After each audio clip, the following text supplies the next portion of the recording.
Si Mayor Alice Guo ipapaaresto na ng Senado. Ang daming nangyari sa pang-apat na hearing sa isyu ng mga illegal na pogo. The Communist Party of China has a history of using criminal syndicate families when it suits them. Hindi naman pala sa farm lumaki si Guo Waping aka Alice Guo. Hindi rin siya homeschooled.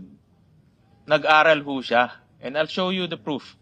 Schoolmate pala siya ni Senator Sherwin Gatchalian sa Grace Christian High School sa Quezon City.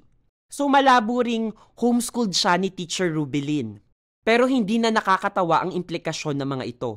May kapit daw sa makapangyarihan ng mga may-ari ng mga pogo, sabi ni Senator Risa Ontiveros. Ang tanong, sino yung mga yan?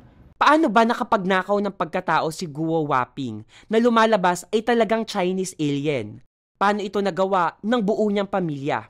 Paano nalusutan ng Bureau of Immigration at ibang ahensyang dapat ay nagbabantay sa seguridad ng bansa? At paanong umabot sa puntong naging mayor pa siya ng isang bayan sa Pilipinas?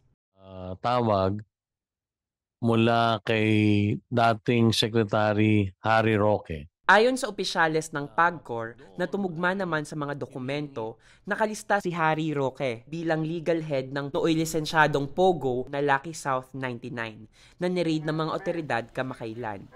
Doon nga po ay lumabas muli sa bagong application na po noong September 2023 na siya na po ang legal head doon sa organizational chart po na sinamit po na reapplication ng nasabing kumpanya. Hiwalay pa yan sa mga pogo sa Bamban na link sa mga Guo. Isa pang posibleng koneksyon si Michael Yang na matagal na nating alam na naging parte ng Administrasyong Duterte. Kasabwat si Michael Yang sa kontrobersya ng Pharmaly noong COVID-19 pandemic. Hindi pa tayo sure kung matutuntun pa ba ang mga Guo o kung andito pa ba sila sa Pilipinas. Ang malinaw, hindi sumipot sa hearing si Guo Waping, ang pamilya niya at ang iba pang direktang sangkot sa mga iligal na negosyo nila. Kaya cited in contempt na sila ng Senado. Wanted na sila sa next hearing. Para sa buong storya, sundan ang link sa caption nitong video.